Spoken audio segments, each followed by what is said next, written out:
Irénée Regnault, consultant, blogueur sur MeoValWeb, fondateur de l'association Le Mouton Numérique qui étudie les effets des technologies sur la société.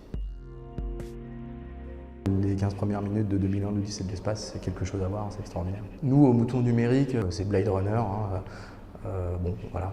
Je pense que chez Philippe Cadic, vous avez pas mal de choses déjà. Moi, j'aimerais bien aller dans l'espace. Donc un vaisseau très rapide, ça m'irait, je serais content, je pense. Ce qui est énervant dans les films d'horreur et d'épouvante, c'est quand 4 personnes décident de se séparer en 4 groupes de 1 parce que ça va plus vite, que du coup ils meurent tous un par un. J'aime bien De Funès quand il dit les riches, c'est fait pour être très riches et les pauvres, très pauvres. C'était très bien, c'était varié et il y avait beaucoup de gens différents. Voir que les gens sont intéressés pour venir participer à la co-création d'objets technologiques. Je ne sais pas quels en seront les effets derrière, mais bon, ça a le mérite de faire venir des populations qui en sont parfois éloignées. Donc rien que ça, c'est bien déjà. On met des gens dans des conditions qui leur permettent de réfléchir aux technologies, mais ces conditions ne sont jamais complètes. On n'a pas si souvent l'occasion que ça d'écouter beaucoup de gens parler de c'est quoi l'enceinte connectée de demain, est-ce qu'il y a un demain pour les enceintes connectées, tout simplement, est-ce que les gens en ont envie. Peut-être que la partie qui nous manque, en l'occurrence dans mon association Le Mouton Numérique, c'est justement de mettre en scène de façon un petit peu plus collective et participative, quoique c'est des choses qu'on commence à faire aussi. Donc je pense que ce sont des formats qui sont complémentaires. Il faut remonter dans les médias, faire comment dire, vraiment faire surgir de nouveaux discours. Il faut effectivement mieux qu'on en soit les acteurs ou plutôt les instigateurs, les faiseurs, que les sujets, voire les victimes. Une utopie, c'est un monde où tout va bien, mais en soi, les utopies, elles ne marchent pas. C'est des idéaux vers lesquels on va tendre sans jamais les atteindre, comme la démocratie. De mon point de vue, ce n'est pas tellement le but de l'utopie qui est important que le chemin qu'on se donne pour y arriver. C'est comme tous les grands concepts qui nous permettent de vivre. La question, c'est pas tant, enfin prenez, je sais pas, la démocratie, la liberté, la fraternité. On sait très bien que quand on met ces concepts les uns en face des autres, ils sont assez paradoxaux en fait. Donc c'est des visions du monde qui sont derrière et qui s'articulent. Et c'est comment vous allez déjà définir ces termes. Tout le monde n'a pas la même définition de la liberté. Tout le monde n'a pas la même définition de ce que c'est qu'un humain. On vous dit beaucoup aujourd'hui qu'il faut faire des technologies centrées sur l'humain, mais ça ne veut strictement rien dire, parce que personne ne sait définir un humain. C'est le monde dans lequel on n'a pas envie d'être, mais encore une fois, ce monde il se discute. Moi, ma dystopie, elle n'a pas la même tête que certaines autres dystopies. Il y a des gens pour qui la dystopie, c'est de ne pas être connecté, c'est de ne pas aller vite, c'est de ne pas pouvoir avoir accès à ce que je veux quand je le veux. Ça, c'est une forme de dystopie en fait. On va vers de plus en plus de contrôle, vers de plus en plus de, disons, de désir de gouverner un petit peu les individus malgré eux, si vous voulez. Le concept de gouvernementalité, il est important, puisque c'est ça justement qui va faire, non pas qu'on va dire aux gens quoi faire, mais qu'on va les mettre dans les conditions qu'eux-mêmes fassent ce que vous attendez d'eux.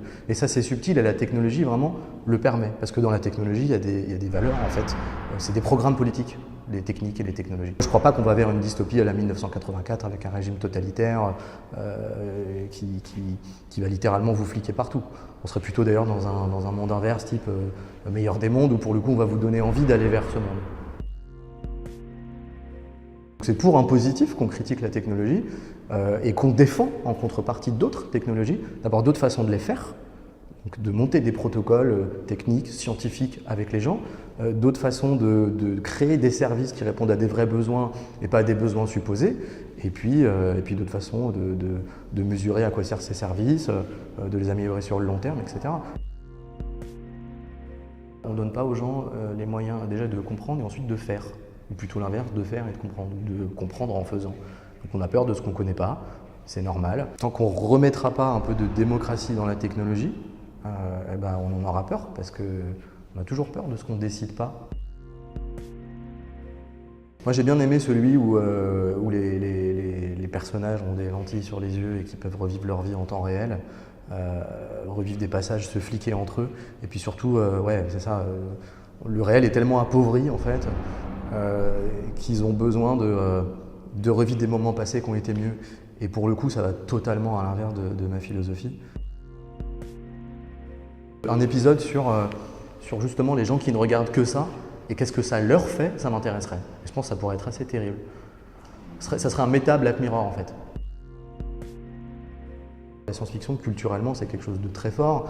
Vous prenez l'industrie culturelle de la science-fiction aux États-Unis, clairement, c'est la première étape de la création technologique, parce que c'est de l'imaginaire d'abord. On commence à rentrer dans un type de science-fiction qui va beaucoup vers l'exagération du pire à la Black Mirror, où les scénarios sont toujours tirés dans leur relents les plus catastrophistes. Je pense que c'est intéressant, ça permet de réfléchir, mais il y a beaucoup de limites, parce que quand on pense seulement à travers ce prisme-là, finalement, on en oublie presque de regarder le réel. On se dit « Ah ouais, ça pourrait vraiment être terrible ».